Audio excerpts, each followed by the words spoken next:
Everybody, it's Lyn from Lyn's Crafts. Just checking to make sure I'm in frame. I've been seeing everybody doing ATC cards.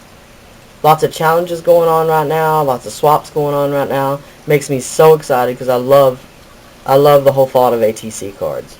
Um, I'm getting close to 1,000 subbies, and I had thought about, and I mentioned this in a video a couple of months ago, that I might want to do ATC card challenge for to celebrate my 1,000 subbies. Well, now that everybody else, I don't mean everybody, but now that there are lots of challenges out there for ATC cards and stuff, and I'm not to 1,000 subbies yet, I'm going to wait and see what happens. I don't want everybody to be like so burnt out on ATC cards that everybody's like, oh no, I don't want to do another one. But I've been playing around today with some ATC cards. I was just watching my friend Kelly Donovan open a Happy Mail where she'd received quite a few ATC cards, and they were all so wonderful. Everybody just does such... To me, this is like the perfect size. Even if you don't think you're a crafter, you don't feel like you have any artistic tendencies, talents, whatever, the ATC card size is the perfect thing to doodle on, to sketch on, whatever your little release is. If it's Zentangle, if it's just doodling, no matter what it is. Even if it's just painting some color on a background, it can wind up being a piece of art just because it's so small. There's so many things you can do with it. Say if you just put a color on a background and then sit and just started, like write your name and then doodle around it and fly, it can turn into the most interesting piece simply because it's 2.5 by 3.5. So, me and my best friend, my glue gun, we're playing around today, and this is just going to be a moon and some scuttering clouds. And I'll paint this background black and do some other stuff to it. So that's where I started. Then I was going to do one with a sun the same way, but after I sketched him out, I think I'm going to do this more as a pen and ink or some other style instead of using my glue gun. But what happened was I'm using this was a beer box, an extra long beer box, and that's why I saved these, because they're longer than a 24 pack or anything like that, so you can get longer strips of chipboard off of it, like when I'm making a wall piece, a wall shrine, or a piece of wall art. A lot of times I'll want a long strip to go around something, and so I save these beer boxes. Even if it's just the strip this wide, I'll save it. I've got a big giant padded envelope in my closet right here that's full of strips of chipboard, recycled chipboard. So this one, again, I'm going to do some other technique, and I'm going to try to go ahead and finish it up this evening and give it to my husband. Mine and my husband's song, besides being Open Arms by Journey, I'm a huge Journey fan. Highlight of my life, he took me to see Journey on my birthday one year. Yes, it was awesome. But You Are My Sunshine. So if that song comes on, I swear to goodness, we'll both be bawling like babies. So I'm going to do this and put You Are My Sunshine on it and give him that tomorrow for Valentine's Day. So the whole reason of showing you that this was a beer box, these particular beer boxes, the reason I saved them mainly for strips is because the end of the can will indent the chipboard on these almost every time. And beer boxes are worse, seemingly, than other types of boxes. But I've used it to my advantage on these. I used it to make the shape of the moon, the shape of the sun, and then on this one I'm going to do a gear. This one I am going to do with the hot glue. And then I've made a clay gear the other day for something that I didn't use it on. So it's just this indentation of the end of the can on the chipboard that I used to make the shape. Right now it looks more like a tire.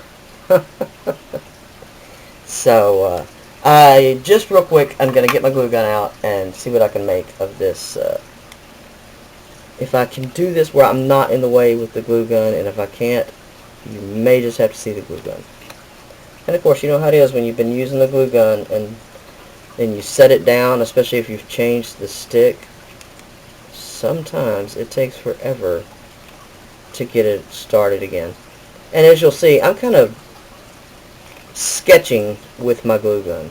I'm not trying to get that line to be smooth or straight. Obviously, I'm doing a curve, but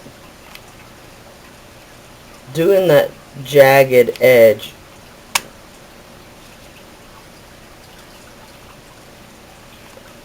is a little, what am I trying to say? It's a little more freeing than trying to do a graphic illustration. And sorry about that. I was a graphic illustrator for many years, so I know all about trying to do it precise, and that's not what this is about. It is about your glue gun not being annoying. I apologized to my glue gun this morning because it had been a month, I believe, an entire month since I plugged it in. And that may be an exaggeration, but I don't really think so. It's been at least 3 weeks. Okay, so now I've gone around the inside edge of my little cogs on the edge of the gear, around my little center detail, which was just to have something to make it not look like a giant blob. And then I'm just going to scribble. Seriously, why are you misbehaving so badly? I can't even get a full pull. There we go. I can't even get a full pull on the trigger. Boy, if that don't sound redneck. And I've said many times before, I live in hillbilly hell, but really, if you knew how Texas was, this is not meant to be being so quiet. Little tip when you're doing any of this kind of hot glue art like this. You really can't see the fruits of your labor until you do the background, until you paint it. So I tend to always do this little edging. Kind of frames it in a little bit. I'm hoping I'm still in frame. I didn't cut my cardboard straight on that side. Yeah, I'm good. Trickiest part is when you're doing the frame is not to touch the bit you just did. But as always, you can get your heat gun out and reheat it and wipe it off and try it again. Drawing with your hot glue gun is very forgiving. Besides the fact that I'm working on a beer box. So how much more forgiving can you get? Because it can always go right where it was going to go to begin with, in the trash. So, alright, when that cools, just like this, I'll come back and I'll put a coat of black, regular acrylic black paint, like Apple Barrel Folk Art, plain old black acrylic paint. Biggest question I got on the video I did tutorial on this hot glue art ATC card. I did a peacock feather, and for some reason I told everything else except for that I used black acrylic paint on the background. So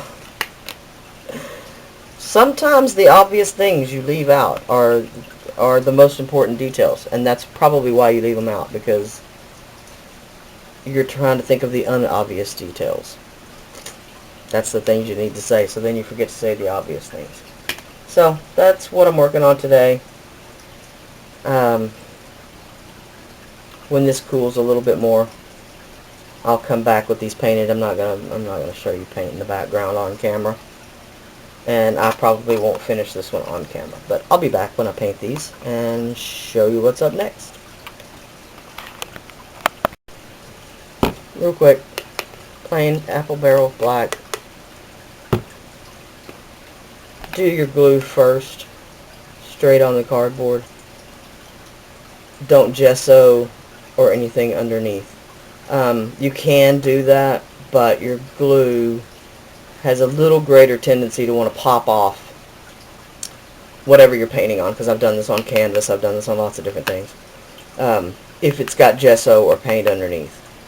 If you do absolutely have to have paint or gesso underneath, get something like a stencil brush, or, you know, oh, this is a giant one, but get you a stencil brush or something. Oh, look at all the Pearl-X powder puffing off my stencil brush. I'm just using a stiff, I wouldn't use it for anything else, kind of paintbrush. That's why I save these. But use a pouncing motion that's going to leave texture on your project. Your glue will stick better to that texture than it would a smooth painted background. So if you have to gesso or something underneath, give it some texture. So for this, of course, it's not necessary, but depending on what you're doing, like on the background of this gear over here, I'll probably do this exact same technique and make it textured on the background. Maybe kind of a rusty kind of finish, if I can come up with that. So this is just going to be a nighttime sky kind of looking background. So again, I'm not going to bore y'all with painting the whole thing, but I'll be back in just a minute when I get them finished painting and drying. Goodness. Now there's other things you could do. You could draw out your drawing and let it dry, and then real quick hit the surface of it with your heat gun and sprinkle glitter or something to that effect. You could do embossing powder, but when you heat it again to melt the embossing powder, of course it's going to melt your glue again. So you have to be a little tricky. It's a little tricky. You have to be a little more, you know, you have to pay a little more attention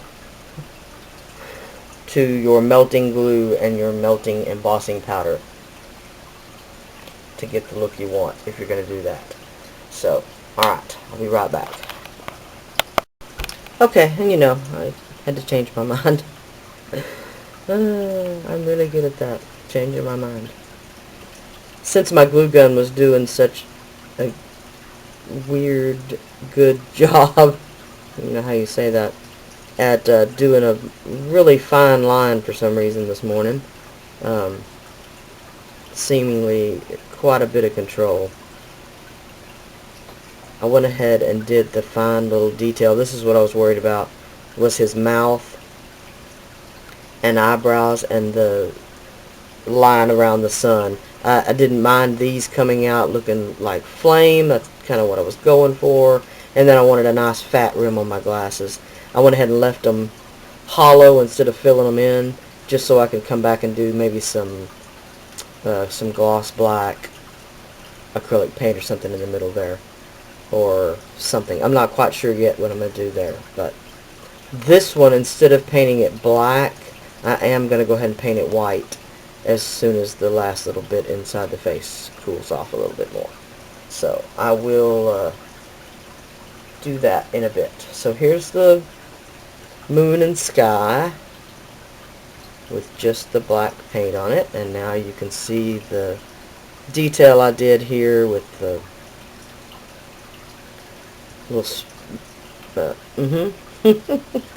like when a crater is on the moon and it's got the little trails out to the out from the impact crater, however you want to say that.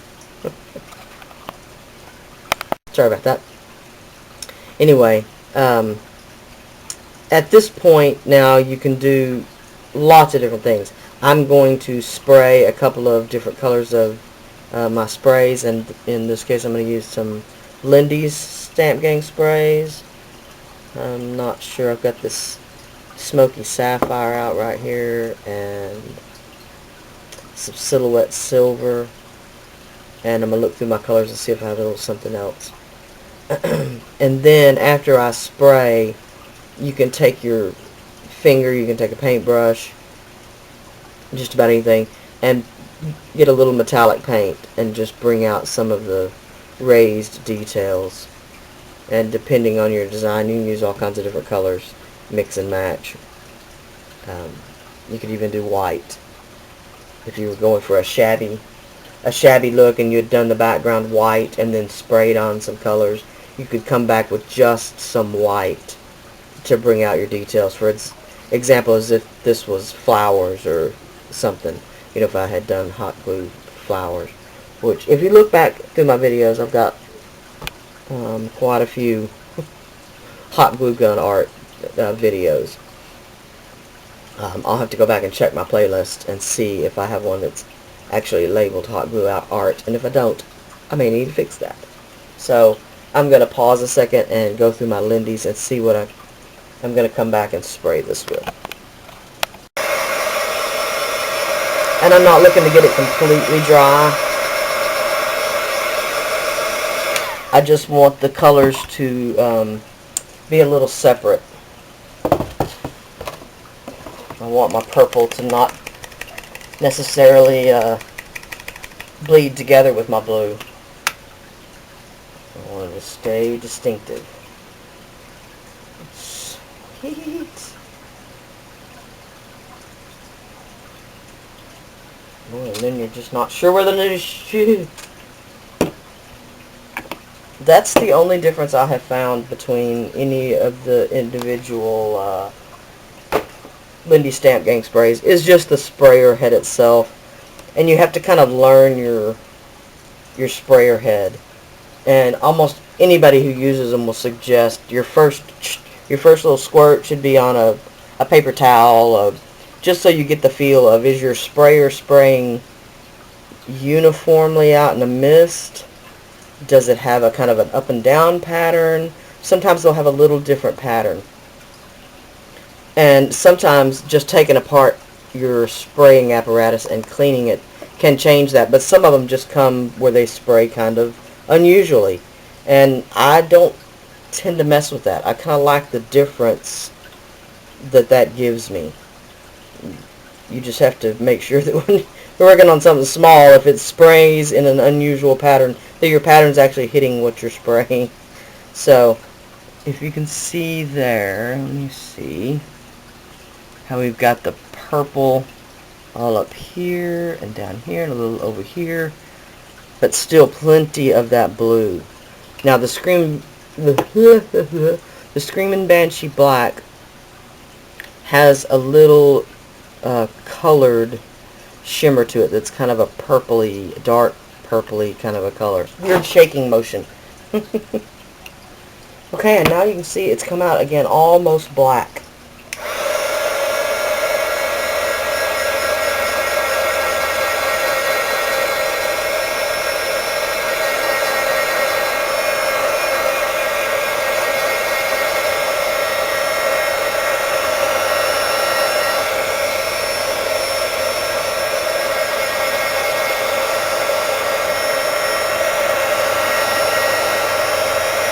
And I could use a paper towel or my towel and brought some of this extra up, but I want it to puddle in those details and give lots of good shimmer right there.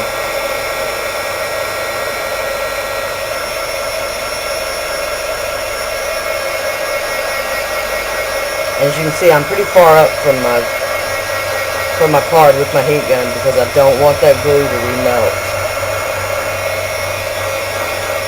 I hope y'all can hear me over the heat gun. Heat gun! That was just for you, Paula. So there we go. Let's see if you can see what I'm seeing. How I can see all of those. I can see the turquoise. I can see little bits of the purple.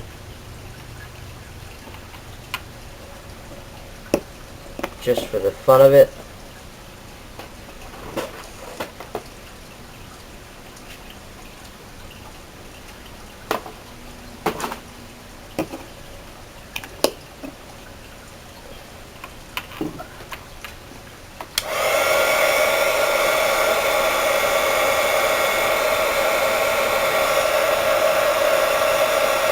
And I could feel just a little bit that my glue was starting to get tacky, where I had held the heat gun over it just a little bit too long.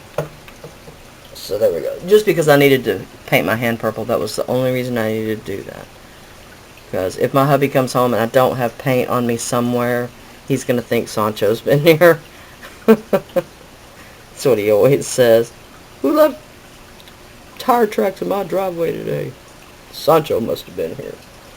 So, there's that one. I will go and probably with some silver, just regular acrylic paint. Like I need to talk to y'all with my finger for some reason. I'll get some silver acrylic paint and just rub over these details just a little bit with my silver. Maybe a mix of colors or something, just to bring that detail back out. But that will be so pretty when it's finished. And then I'm going to probably make some text and cut it out and put on there, like maybe "to the moon" or something, to put on there. So there is that. Same thing on this one. I'll probably do a background of some copper colors with some greens. Maybe a little more of that tainted love teal. I don't know why I can never say that. The Tibetan poppy teal, I have no problem with that one. The tainted love teal, I think about it every time. It's too many T's in a row. So, again, I'll probably do this one with some coppers and some greens, and then probably go over the gear with, maybe with black to bring back out. I may not leave this gear black either, I'm not sure. But that'll be another project. So let's do this real quick. Just to give that finished product kind of feel to the end of the video. Finished project. And yep, again, I'm notorious for painting with my finger right out of the cap. Why? Because.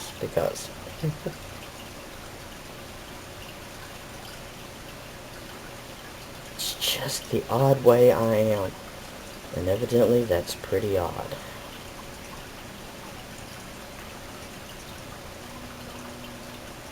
Now on this side over here, I still got a little dampness there in my detail,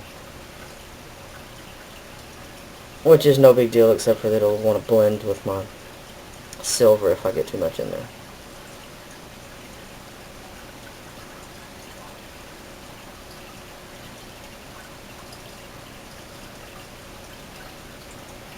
Okay, alright, because I'm crazy about ATC cards. Anybody who's still interested, anybody who still watches my videos, which seems to be getting fewer all the time, and I don't understand that.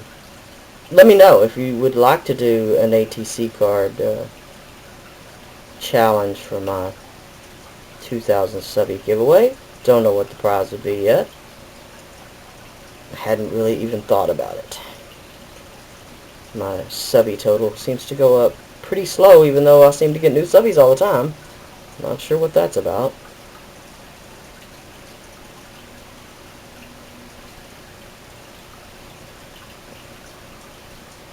Alright. There we go. I tossed up and down about filling in a little bit more this side of the moon. And, of course, you could go back at any time and add more layers of the glue, especially if you've done the rougher, stippled background so that you know your glue will stick. But there we go. Really easy, really, really fun. Love that background. Hope I'm in frame. Yep. So try one. I'd love to have a bit of my wall covered with ATC cards from everybody. Wouldn't that be awesome? So, alright. Just a quick, here's what I've been up to kind of day.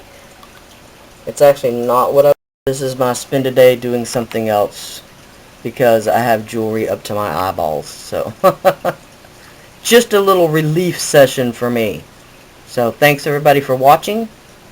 I'll be back with jewelry, you know I will. And then I'm going to try to actually do some other type of project. So, I shall holler at y'all later. Bye now.